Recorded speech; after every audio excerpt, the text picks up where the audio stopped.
Are you a physical therapist, occupational therapist, speech therapist, or assistant, and you're tired of the 9 to 5 and really wanting to start your online business?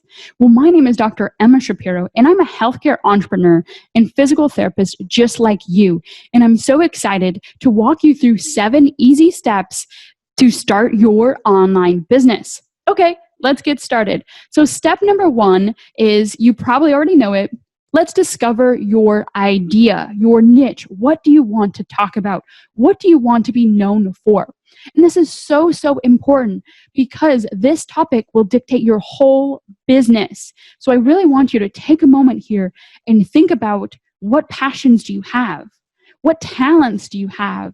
And what do you really want to teach to the world? And what problem do you really want to solve?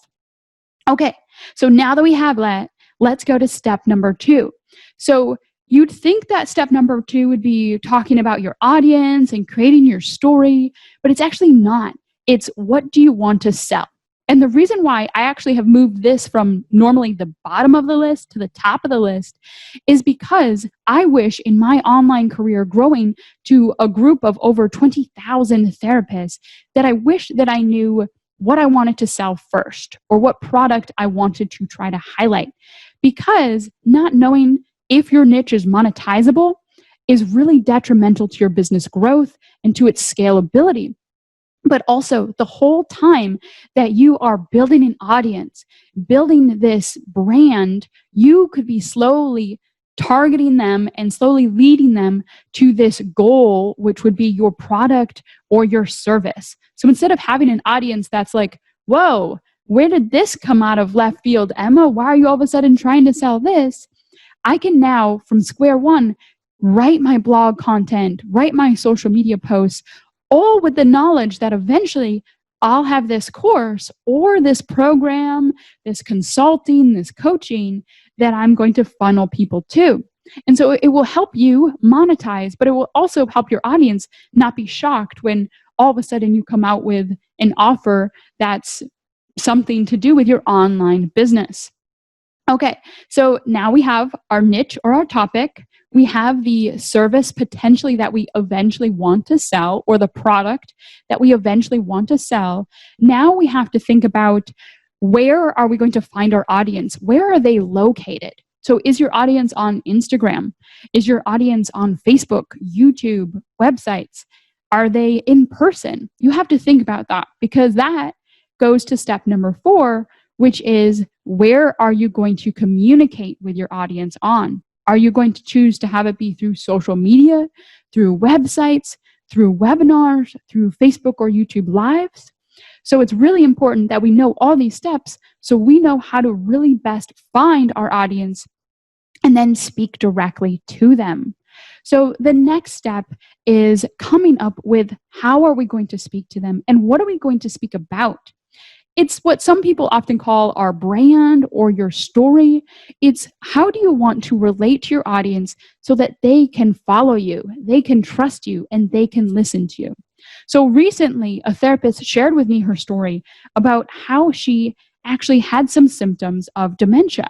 And it's really affected her life. And luckily, it was a reversible dementia, but enabled her to think of this business idea and create her brand around the fact that she can really relate to her clients that have memory deficits, because she herself suffered this too. And so I want you to think about, what sort of personal stories do you have? What sort of personal things can you infuse into your business? Because that's actually what people want. They want to meet you. They want to know you. They want to like you. When they like you, they'll follow you. They'll hang out with you. And so you want to be relatable. You want to be personable. So coming up with something that can really connect you to your niche, to your idea, and then create your brand around that. Okay, so the next step is coming up with, how do we transition someone from a stranger or from a free paid, Zoom attendant to then someone who is going to start purchasing products for you. And my number 1 advice is actually to do low ticket or free consultations. So when I started my website consulting business, I gave away a number of websites for free. Yes, I spent hours of time for free building other people's websites. And at times I was getting a little grumpy, but it helped me because I became more confident communicating with clients, and I didn't have that pressure of, oh, they're paying me $500, so I have to communicate just perfectly.